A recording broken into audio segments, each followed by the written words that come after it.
what I want to know from you guys is, have you ever seen this before? Was this a package? Was this a JC Whitney add-on? Was this a dealer installed thing? I personally have never seen one. My father says he's seen one other one that was a blue one with like a 3-color silver.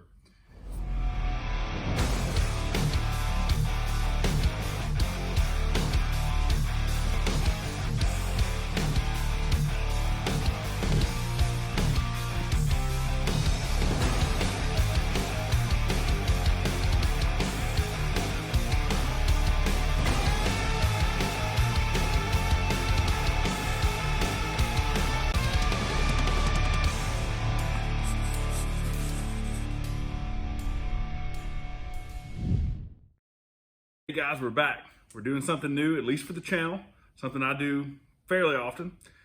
We're working on the S10 Blazer and we're going to do a satin clear coat today. Now everyone has their opinions on whether you should do a satin clear coat, gloss, flat, or you have the people that like to use like boiled linseed oil or coconut oil or the special patina sauce concoctions you can buy online. All that stuff is great. All that stuff has its applications. This particular vehicle, in my opinion, best application is going to be a satin clear coat. 2 reasons. First reason being, this isn't your typical patina. As you can see, it has rust, right? And there's fades to the sealer, to a little bit of the paint sticking back through. All right, but this is 80s GM stuff. This isn't 50s GM stuff. And by that I mean, this paint will continue to flake off, and the patina or the paint loss will happen rather quickly if we leave it outside. So clear coat is going to lock everything down. Now, how do we prep it for this? Very, very simple. Now, I've done this on literally dozens of vehicles, a lot of which sit outside all the time, have for years, never had a problem. What I like to use is Barkeeper's Friend. You can use the powder or you can use the paste. And then I use Scotch-Brite pads, whether it be gray, and this is going to be for the areas that still have a lot of paint left, or the areas that have a lot of heavy rust, we use a red Scotch-Brite, being a little more aggressive. Reason being, we want to cut that down and smooth that out the best we can so we have the best clear coat finish afterwards. The Barkeeper's Helper has minuscule, but it still has a little bit of acids and stuff in it to help neutralize the rust the best it can.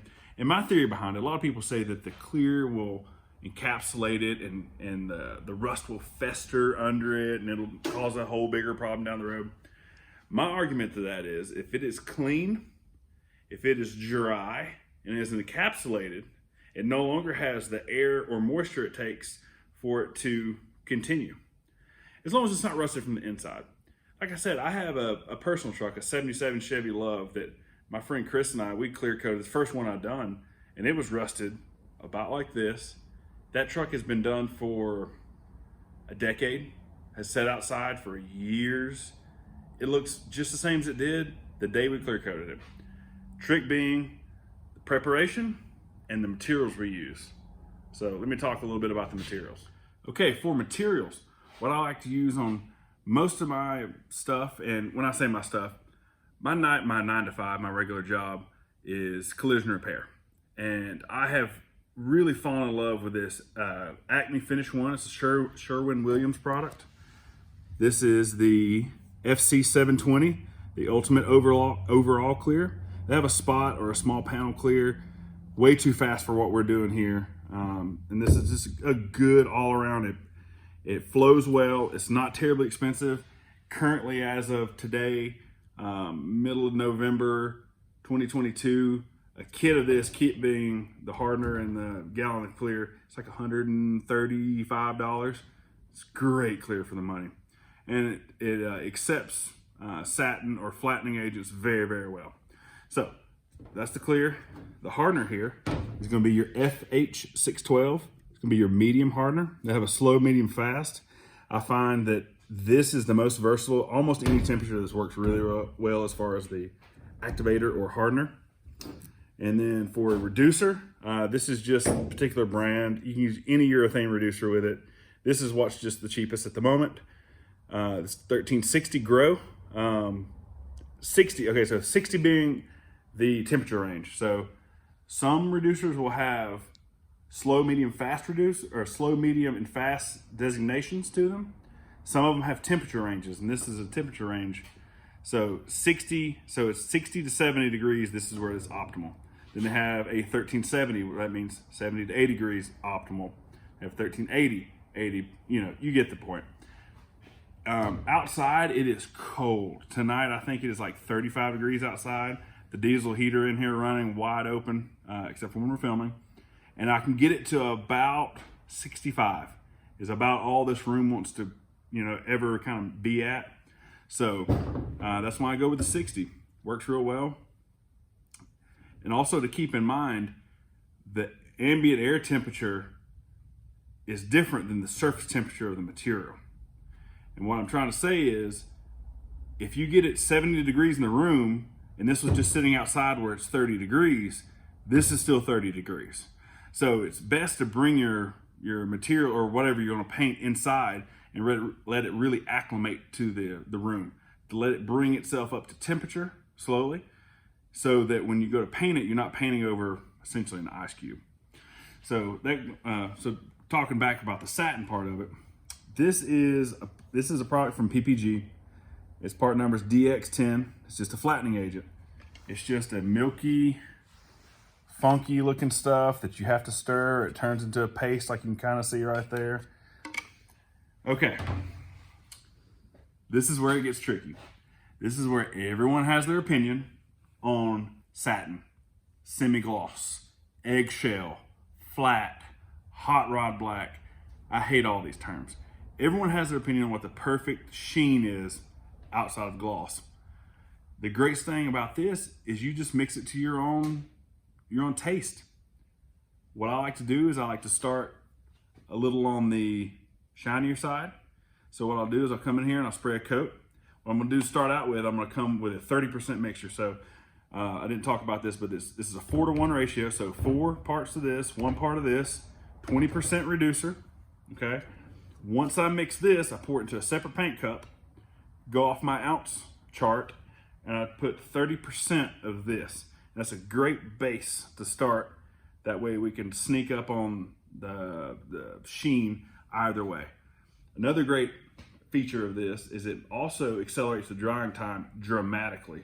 Whereas, let's say if I was just clear coating this, it would take, to the touch, it would take probably 3 hours to dry till you could touch it, 6-8 hours till you could untape it, or even think about buffing it would take 12. You throw this stuff in here, it is wild how fast it gets. Even when it's cold as it is, in 2 hours we can untape this thing. In 3 hours we can go to Taco Bell and grab a Crunch Wrap Supreme and cut a donut pulling out of the parking lot. It's amazing how fast this stuff works. So you can use whatever clear you want, whatever reducer you need for your particular temperature. Everyone has their own flattening agent, and they even make clears that already have it in it. It takes all the guesswork out of it. They're really expensive. Like I said, 135-ish. This was $20-ish. The really nice clear that I put on like my Biscayne, my old C10 trucks, like my really high-end vehicles, it's $400-500 for a half of a gallon. Well, it's 2 liters. It ain't a whole gallon yet. So this is much more economical, and it's much more suited to the budget-friendly build that we're doing on this particular truck. So yeah, we're gonna get her mixed up. I'm gonna show you a little bit of how we tape it up, kind of some of the tips and tricks a little bit. Taping up's pretty straightforward. We'll go over it a little bit, and then yeah, we'll get to laying this stuff down and kind of show you the end result. So here we go.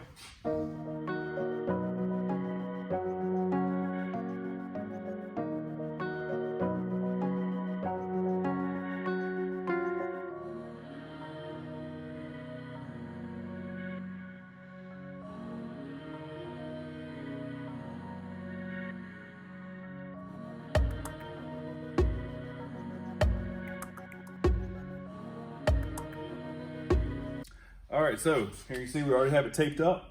Went over it with the Scotch-Brites, the different, grays and reds. We talked about that. And after we went over it with that stuff, we went over it with a just a hot soapy bucket of Ajax dish detergent, water, soaped it down, really well, got all that residue off, got it nice and clean. We came here and taped it up. We used a mixture of different tapes. This is like a 3M, what they call or what we jokingly call the banana yellow tape. This is just your regular Home Depot El Cheapo painter's tape. And on this particular vehicle, we just taped off the moldings. See here, we taped off the emblems. And, we're just taped. And the reason being is, like I go back and I keep saying, is this particular one is a budget build. There's no point in taking all that extra time to completely de-trim it to satin clear coat it. It's going to be just fine. It's going to look great. It's going to lay flat. And there's no point of taking all this stuff off. And also, you run the risk of breaking clips, breaking moldings, breaking emblems that you can't really get for this. So we just come around here, and what we like to do is I'll run a piece of tape around the whole thing. And this is 3/4 inch wide. So I'll take 3/4 inch wide tape, run around the entire perimeter, and I come back over it and just run another piece. Running a piece of just regular masking paper and tape around that. You could try to do it all in one, but it's just hard to maneuver the tape around all these curves with paper stuck to it, for one. For two, if you were to do that, if you were to have the tape on the paper and try to curve it, you're going to create a lot of wrinkles across here. The more wrinkles you have, the higher the likelihood of dust and debris being trapped inside, for one. For two, the more wrinkles you have, the more opportunities the overspray and clear has to go up under it and onto the underlying rubber or glass or whatever. So just try to make the paper as flat as you can. Sometimes you gotta just wrap it and hope for the best. These mirrors aren't exactly the easiest thing to tape up, so we just go with it. Here, same thing. Perimeter tape it, masking paper, tape up there. You can see this one now this is arguable.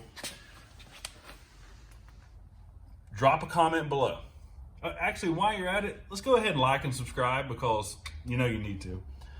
On this particular vehicle, it has this gradient, kind of almost a purple to red 5-stripe pinstriping kit here that comes up and changes directions, and it's pretty 80s retro. I kind of like it. Okay, so we're clearing over those because I don't want them to go anywhere. But what I want to know from you guys is, have you ever seen this before? Was this a package? Was this a J.C. Whitney add-on? Was this a dealer installed thing? I personally have never seen one. My father says he's seen one other one that was a blue one with like a 3-color silver. And the only reason I think that it may have actually been a GM thing is, unfortunately I already have it taped up, but the emblem where it says Blazer also has a gradient of like 4 different shades of red under it, which makes me think this might have been like a complimentary stripe package. I don't know. Let me know. So yeah, you can see we just got everything taped up. We tried to I was going to take the roof rack off, but the bolts decided they want to stay right where they're at. So that got taped up. We're going to satin clear the wings because it's got the perfect amount of patina perfection. Yeah, just real straightforward. Take your time. I had my girlfriend Amber here helping me tape this thing up, and it took us 2.5 hours with both of us. Just take your time and get it knocked out. Make sure that you do it right now, because it's going to be much, much harder to do it later, or to fix anything you may mess up later.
back next day, let this thing sit overnight. Like we talked about, it was really cold, had the heater running, but you don't get the full effect really until the next day, and it turned out great. So you can see here, nice. This is what I call satin.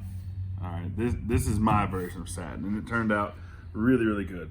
This turned out, originally, like I spoke yesterday, I wanted to go for a 30% gloss reduction, or a 30% mixture of the flattener in the clear coat.